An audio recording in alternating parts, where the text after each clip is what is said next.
Up. For 16-year-old Caitlin Creewee and 15-year-old Brianna Johnson, this week's trip to the Canada Winter Games is the culmination of years of hard work.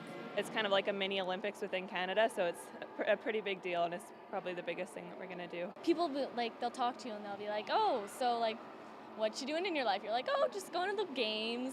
But why are two swimmers from Thunder Bay, Ontario, competing for Team Manitoba? A lot of people do ask that question. It's mostly because of the traveling. Our Thunder Bay Synchro is actually part of Synchro Manitoba. Just because of the traveling to competitions, it's much closer to go to Winnipeg as opposed to going to Southern Ontario 3 times a year. Most of the time, Creewee and Johnson practice their parts here without the rest of the team. Twice a month, they travel to Winnipeg for intense weekend training sessions with the rest of the group. They say they've lost count of just how many hours they've spent trying to perfect their routine. I would say the most difficult part is making it look effortless, making it look like you're not trying at all. Because you're trying pretty hard, and you have to make it look like you're not. At the end of the routine, if you're just sitting underwater waiting, the thing that you want most is just to come up and breathe, but knowing that you can't is just like one of the worst feelings ever.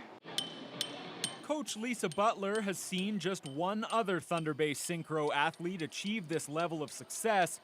Maddie Porter competed at the Games in 2011, and Butler says this pair has worked tirelessly since that time to follow in those footsteps. We started the dream 4 years ago when my last swimmer went.